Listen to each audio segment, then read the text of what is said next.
Day 23, pasok!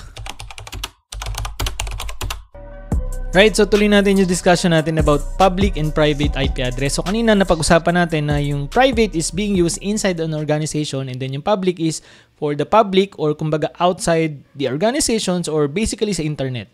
Right? So again, ito yung network diagram na ginagamit natin. So yung mga private IP address is being used inside our local area network, including our wide area network or dun sa data center natin as long as they are within our organization. Okay, now, yung mga public IP address natin, ginagamit natin sila again dun sa mga public facing devices. Like for example, itong router na ito. So yung interface dito, yan, nirerentahan or nililist natin yan dun sa ISP, including this one kasi meron tayong backup sa Globe. Diba now, yung mga public server natin na dapat, for example, na a-access ng mga customer or ng public, they also need to have a public IP addresses na kukunin din natin doon sa ISP or release din natin sa ISP. So, including this one. Kung ganito yung setup natin. Depende sa setup, depende sa environment. As long as it needs to be accessible in the public, it should have what we call public IP addresses. Now, you're probably asking, Sir, Billy, paano naman yun, di ba? Private IP address yan. So, ibig sabihin ba, pagka lumabas yung connection nila sa internet, for example, papuntang facebook.com, yun ba yung nakikita? Private yan, di ba? Private pa rin ba yung nakikita nila? No. Dito papasok yung concept ng tinatawag natin na network address translation, which is pag-uusapan natin in the next video. Okay, so yung mga private IP addresses natin inside our organization, kapag lumalabas na sila, so sila Amazon, sila Facebook, and then sila Google and other internet companies, they're gonna see us through our public IP addresses. Ninanat or tinatranslate natin from private, for example, from private to public via what we call network address translation. So kagaya ng nakikita mo kanina dito sa akin, 'di ba? So yung IP address ko na public is 136.158.65.94, right? Pero pag tiningnan mo naman yung aking IP 192.168.68.103. So somehow si Converge may nangyayaring network address translation sa kanila. So hindi ko naman control 'yun dahil I'm using residential connection. Pero sa enterprise, tayo yung nagko-configure ng network address translation. We're gonna talk about network address translation sa susunod na lesson, I guess. Okay? Now, going back doon sa ating discussion, kung paano siya minamanage is basically here. So, makikita mo dito, alisin ko muna yung pogi kong muka.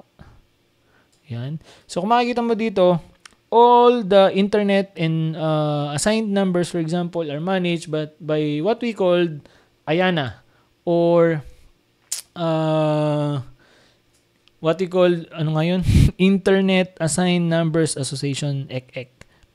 Okay, so ayan ang nagmamanage and then meron tayong Afrinic for Continental, ARIN, APNIC, LACNIC, and RIPE NCC. So kung makikita mo dyan, Continental, so basically si Afrinic is more on Africa, APNIC is more on Asia Pacific, ARIN is basically on Argentina, I think, and then LACNIC is in Latin America, RIPE NCC is more on the Russia something. Then, after that, may mga NIR pa tayo or tinatawag nating National Internet Registry. Bukod pa yung Local Internet Registry. And then, after that, saka pa yung mga ISP wherein tayong mga customer or yung mga enterprises are just, for example, leasing or renting IP addresses doon sa mga ISP like this one. For example, di ba, ISP is PLDT. And this is, itong EU na to, end user is, sabihin na nating company A. So, they are leasing their public IP addresses from the ISP which is being managed by the local internet registry, by National Internet Registry, and then saka pa yung Continental, and then all in all, si IANA talaga yung nagmamanage. So, you know, understand kung paano yung hierarchy. So, merong organization na nagmamanage na hindi ka basta, or for example, si ISP, hindi siya basta-basta pwedeng mag-generate na lang ng public IP na i-assign sa mga customer nila. No. Merong block na naka-assign for specific, for example, in the Philippines, in Asia, and so on. So, kung titingnan mo dito, sa website ni IANA, nandito yung lahat ng may kinalaman sa internet numbers including the IP addresses, lalong-lalo na yung public and private IP addresses. So, yun nga. So, AFRINIC, Africa region, APNIC, ito na yon, Asia Pacific, ARIN, Canada, USA, and some Caribbean islands, tapos LACNIC, Latin America and Caribbean, RIPE NCC, Europe, Middle East, and Central Asia. So, dito sa IP address allocation, kapag kinlik ko yung IPv4 address, makikita natin dito yung list kung ano-ano yung mga block na naka-assign sa different institution and organizations. Diba? So, meron tayo dyan, for example, ito, may yung 12/8 naka-assign kay AT&T.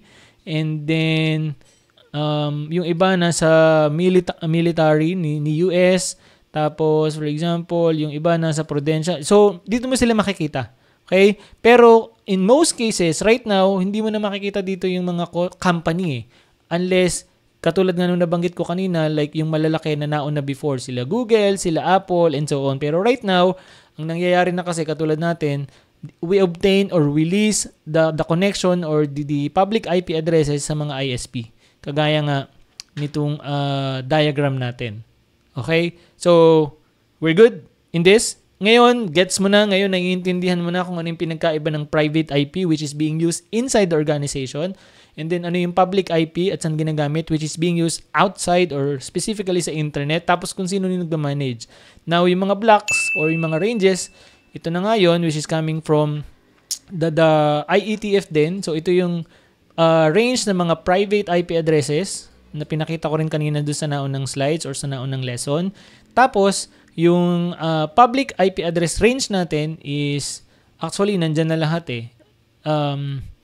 Yung pinaka table niya or range niya, pinakita ko rin naman dun sa naunang video, balikan mo na lang. Pero I hope by just showing you these examples, these websites, and this illustration, for example, you are now understanding or you now getting the point kung ano yung pinagkaiba ng public and private IP address, as well as kung paano sila ini-implement or ginagamit in the networks. And then sabi ko nga, yung mga private IP is ginagamit inside our organization. Paglabas nila sa public, they are being translated into the corresponding public IP, which is via what we call network address translation na pag-uusapan natin in the next video.